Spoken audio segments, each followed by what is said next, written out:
What's happening? Christophe Bonnier here, and today I'm going to show you how to load film in my film cartridges and how I organize my 4x5 film cartridges. Now here I got a little envelope here. It says empty, so I know there's no film in these and I won't be making an accident if I open them up. So I'll be showing you my process on how to offload these films and how to load them up. So I'll be, here's the cartridges that I've used up lately on my latest adventures. There's 12 negatives and everything's exposed, and I won't be showing you with the live film because you can only do it in absolute darkness. Notice I have a nice little case here to carry my cartridges. If I've noticed in photography and filmmaking, if something is not in a bag, you will lose it.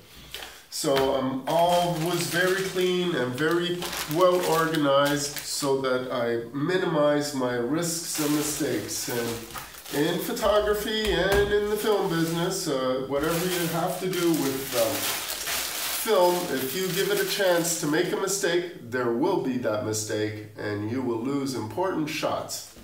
Okay, so here's my wasted 4x5 sheets that I'm going to show you. First of all, how to offload the sheets into a box that will be marked exposed. So you have to do this in absolute darkness. Notice that there's two blank white sheets. Those are always good to for your negatives to be in between so they don't scratch so much. So once the lights are out, I put everything in order. So I always start with the smallest numbers and go to the highest numbers. And that's what I'm going to do with my real sheets today. These are my real negatives, and I will be offloading and onloading them today.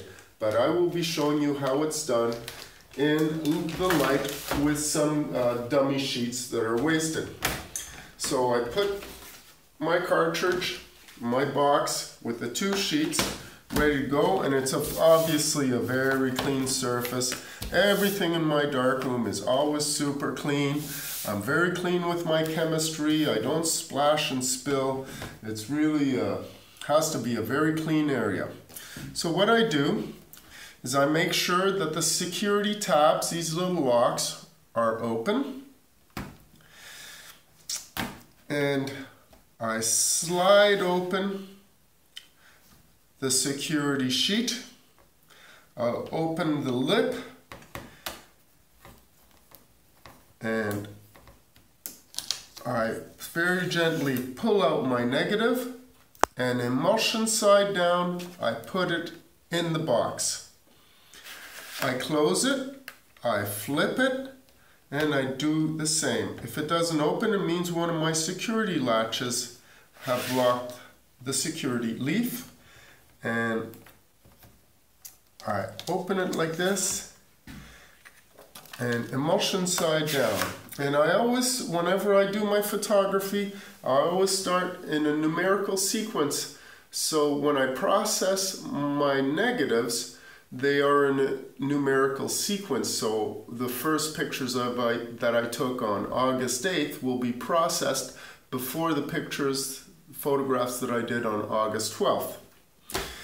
And then I continue with the next one, and I put it down, emulsion side down, and I take the next one here, pull it out, emulsion side down, I close it, I get the leaf, the cardboard for security, and I put it back in a box.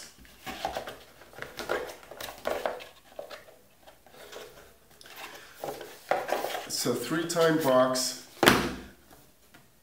like this, and then I can turn on the light. Everything has to be done in total darkness. Once the light is on, then I write down how many sheets I put in there and what kind of film it is.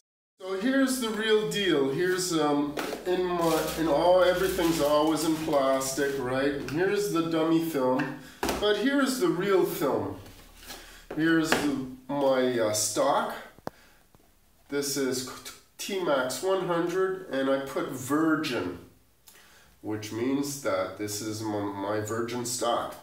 And every time I take film away, I mark down. So I've already taken out 22 sheets, and something like this, there's 50 sheets, okay? Now here's my exposed box, and here I got exposed 216. I've already put in there 10, and I try to remember where I took the pictures, and we went to the Cirque d'Anglade, and here I got 12, so I'm going to write down 12 exposed, and it's T-Max 100, and we went to the Cascades, Liège, near Salot, and we also went to the étang d'Aube, near Cirque de Girac. So I got 12 shots that I'll, that way I know where and when. And when I process my films, I'll always go with the ones that are the emulsion down, and those are my first ones. And I process my films 6 at a time. So the first ones will be Cirque d'Anglade, and then afterwards I'll go to Cascade de Salot and puis l'étang d'Aube. So here's my film here. A nice brand new bags. Everything's always clean. You gotta watch out for humidity. It's very easy to have film get water spots. And I open my little security tabs and I put them in order. So number 1, 2, 3, and 4.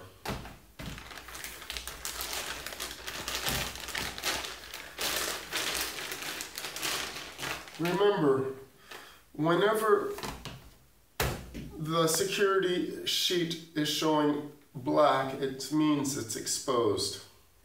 So all of these are exposed. Here's 11 and 12. Here's 5 and 6. Here's 7 and 8.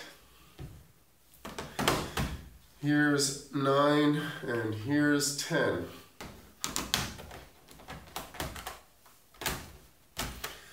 So I put them down like this. Here's my box, and I got a nice work table here, no problems. And now I will turn out the light and do everything in the dark and put them in this box. Okay, so I'm just about ready to start this process of transferring all my exposed negatives into this box. I do it in absolute darkness. Now I always have a light close to me, right here, this thing, and I have to turn around the fluorescent timers, and I have to make sure that these kind of, any indicating light is off. Also, my fluorescent tubes have to be covered, because when you turn off the tubes, they still buzz and radiate light. I also find it really important whenever I'm working in absolute darkness, which is quite often, I have to keep my eyes open all the time, because that way, after 3 or 4 minutes in the dark, you can see where potential light leaks are, and you can fix them, or you can actually hide the negatives from anything that's happening. And that's how I discovered that these fluorescent tubes emit light. After a few minutes, there was light in the dark room and I couldn't understand, and I looked up and I saw them glowing. So now I'm going to cover the tubes.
Okay, so now when I turn out my tubes, those tubes are covered and there'll be no light being emitted.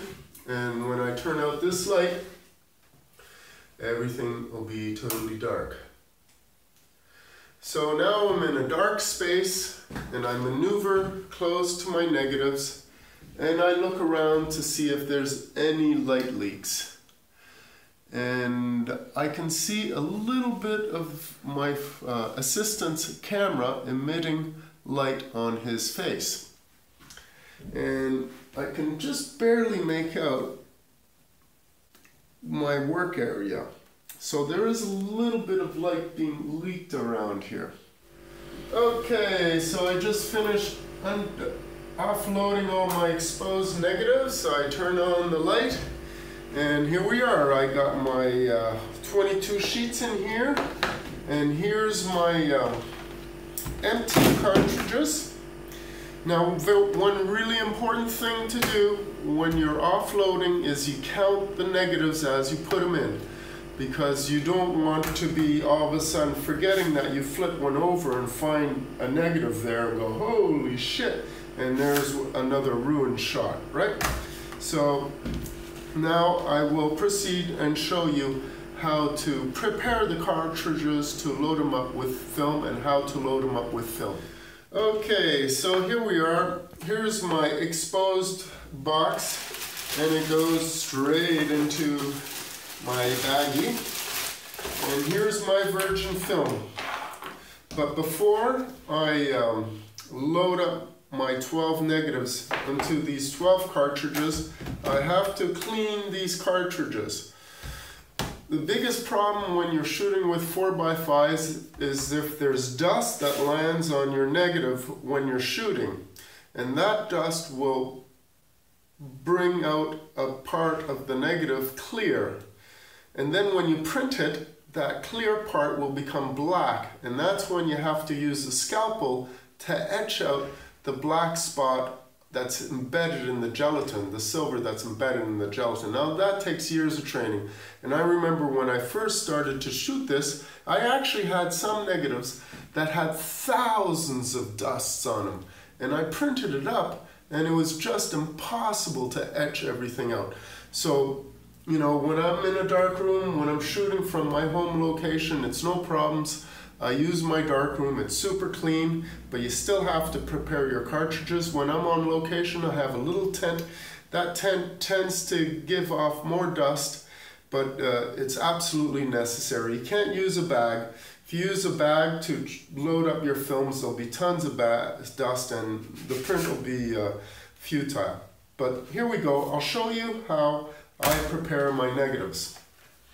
First of all, I always put them in sequence just because I have it. And I got my trusty poofter. And I take my cartridge. I open it up. I tap it twice so that the dust falls off. And I flip it to the white side. I put it back in only this far. I open the lip, I take my poofter, I poofed it good, close the lip, close the leaf, the security leaf. Okay, Norik, if you could come closer, I'll show that again. Then I flip it, go to the next side, I take it out, I tap it, put it back in. With my white side up, take my poofter, poof it good, and I close it. And I put number 1 on the downside. Okay, so I'm going to show you with the light on the process of loading up my 4x5 cartridges. Here's a dummy box with dummy film. So first I turn out the light. These are my cartridges that are properly cleaned with the white towards me and in proper sequence. 1, 2, 3, 4. So in the darkness I open my box. And there's always 3 boxes to open. Go like this. And then I pull out my film, and there's my cardboard protection, and I put the top one underneath. Then I have to figure out, I want to place my negatives emulsion side down. So the way you figure out which side is the emulsion is each sheet of film will have its film code information embedded like this. So when you're loading the film and the code information is towards you on the right side, you naturally load the film with your finger like this. And that means the emulsion is up, which means it's the proper way to be in the cartridge. If you load it the wrong way, the emulsion is down and it's futile. You won't be able to take a picture. So you know the emulsion is side up is when you can touch the little notch with your right hand. Now the little notch exists on all 4x5 films, and it's indicated on the back and tells you exactly what kind of film it is. Now these codes change with time and with manufacturers. But for today and for now, of course, you have to make sure that all the notches are placed in the same way. And if you have them the other side, on the left side, you just have to rotate the whole caboodle onto this side, and that way you know that this is the emulsion side down and this is emulsion side up. So I got my slides, my cartridges in order, and my films are emulsion side down. The light is out, and now what I do is I open my cartridge slide, I open the door, I take my negative, make sure there's only one, and I touch to feel the notch, make sure emulsion side up, and I slide it under a little slide here, and I slide it past these two lips. Then I close the door, and if the door closes smoothly, it means it's properly seated under the lip, and then I close the slide, and that's it. And then I flip it, and I do the same process. Now I always count my sheets so that I don't forget to load up one of the cartridges. If not, it's a blank cartridge and I lose a photograph, which I really hate making mistakes because it's a real discipline. But I do this all in total darkness, nice and easy, nice and gentle, while counting. And I make sure everything's fits smoothly, and you get the knack of it pretty fast. Then I put the remaining film in the box, and I close the box, and I make sure that I write down the proper information. Okay, I just loaded up my 12 negatives. I'm really very nice and clean, perfect. So I put my virgin stock inside the same bag as my exposed stock. Close it up properly. Put it away. And here I get my trusty Ziploc bag. So I put I put 3 cartridges in each of them, and I just mark down TM100. That's T-Max 100. And I put everything in order here. That's from 7 to 12. And when I will be shooting them, I make sure that I start with number 1. And I also make sure that my security clasps, these little things, come closer please, North. I always make sure that all my security clasps are in place so that the slides don't open by accident. Right? So here's the little security slabs in place. Right? And, you know, just really gentle with them. get them in the bags as quickly as possible so there's minimum amount of dust. Now, open up this one again, check out my security tabs. Here we go. These move quite easily, they tend to move around, I'm always double checking them. And there they go. And I put it in my trusty little bag, and this makes sure that I don't lose them, first of all, because I know if I don't put material or my equipment in a bag, then it gets lost. And then I can transfer it to my knapsack or whatever. I'm ready to take my pictures now. I'm all loaded up.